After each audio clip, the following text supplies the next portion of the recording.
Imagine, tu quittes ton pays, tu arrives dans un autre pays africain, tu travailles pendant des années, tu construis un commerce, tu construis une famille, tu emploies des gens, tu paies un loyer, tu paies des taxes. Puis un jour, juste parce que tu viens d'un autre pays africain, on te dit, tu dois repartir.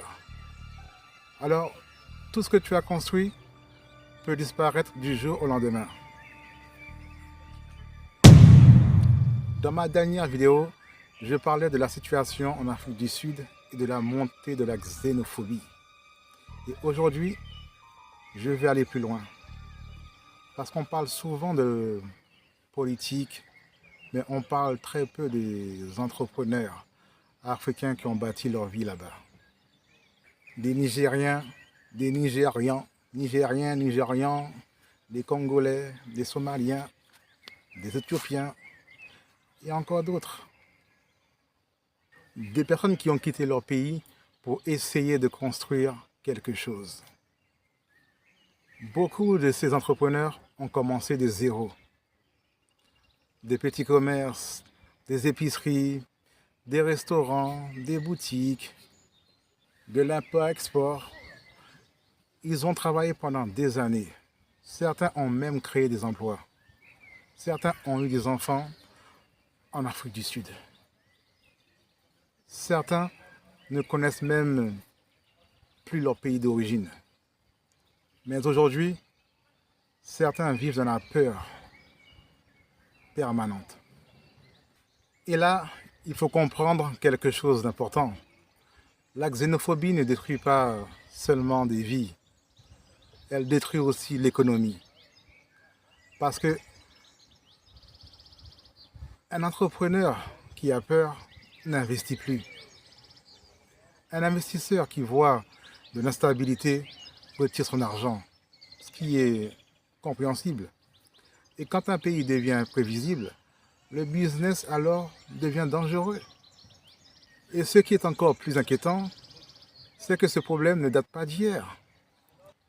Déjà en 2008, lors des violences xénophobes en Afrique du Sud, des milliers d'étrangers africains avaient été attaqués ou forcés de quitter certaines zones. Et il ne s'agissait pas uniquement de personnes vivant dans la précarité. Il y avait aussi des entrepreneurs, des commerçants, des personnes qui avaient construit une situation stable après des années de travail. Certains ont dû fermer leur activité. Pourquoi? D'autres ont quitté le pays. Et quand un entrepreneur quitte un pays par peur, ce n'est jamais un bon signe pour l'économie de ce pays. Et il y a aussi quelque chose que j'ai du mal à comprendre avec ce qui se passe. Souvent, certaines personnes justifient ces attaques en disant que des étrangers africains voleraient leurs emplois ou les opportunités économiques. Ils sont sérieux? Alors que dans les faits, même des entrepreneurs africains sont parfois attaqués. Ils sont forcés de fermer leurs boutiques.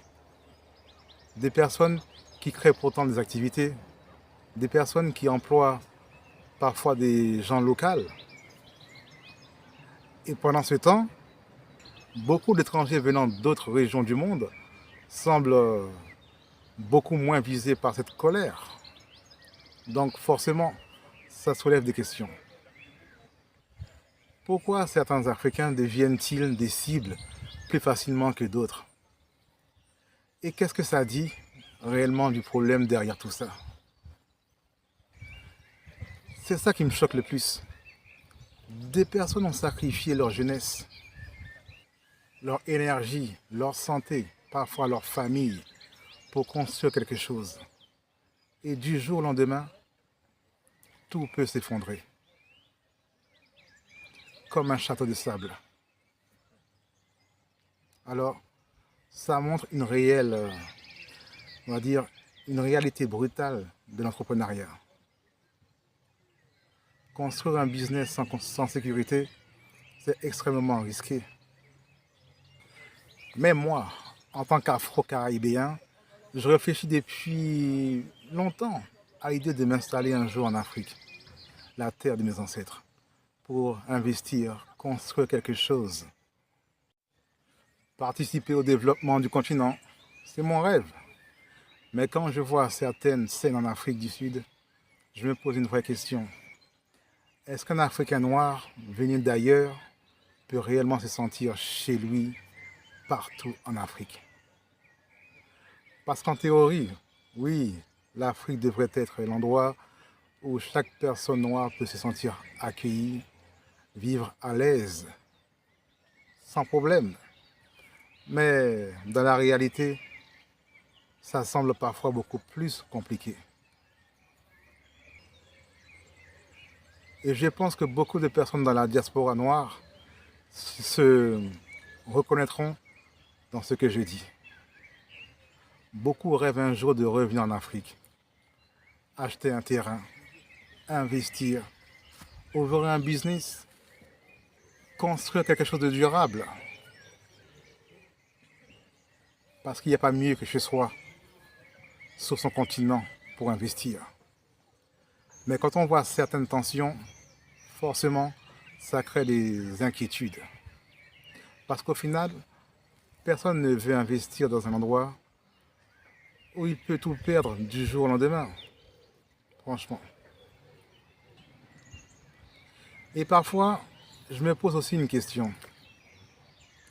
Si l'Afrique n'avait pas été découpée pendant la conférence de Berlin, si des frontières artificielles n'avaient pas séparé des peuples, des cultures et des communautés pendant la colonisation, est-ce qu'on en serait arrivé là aujourd'hui?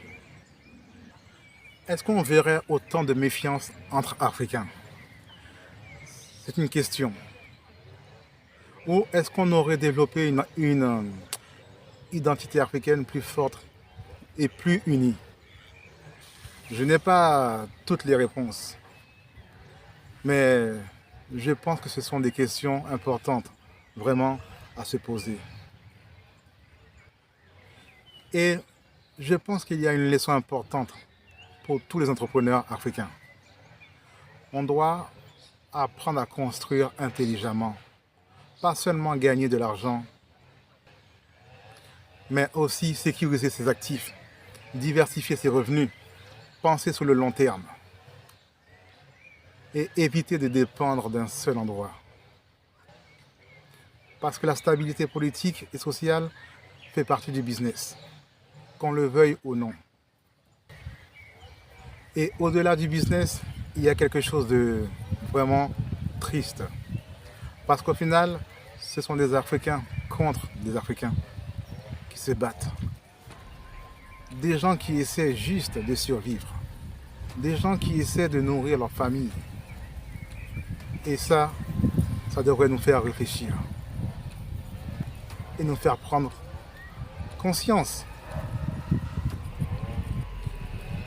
Écoutez, l'Afrique a énormément de potentiel, mais aucun pays ne peut devenir puissant dans la division. Et aucun entrepreneur ne peut construire sereinement dans la peur. Vous le savez, comment construire une Afrique forte si les Africains eux-mêmes ont peur de circuler, d'investir ou de s'installer dans d'autres pays africains? Dites-moi dans les commentaires ce que vous en pensez de cette situation. Est-ce que vous pensez que les entrepreneurs étrangers peuvent encore investir sereinement en Afrique du Sud? Et je précise, les entrepreneurs noirs, bien sûr. Et surtout, comment protéger ce qu'on construit en tant qu'entrepreneur africain? Voilà mon message. Si cette vidéo vous a plu, n'hésitez pas à vous abonner.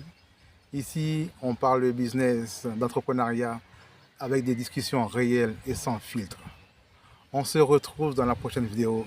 C'était Eben. À la prochaine.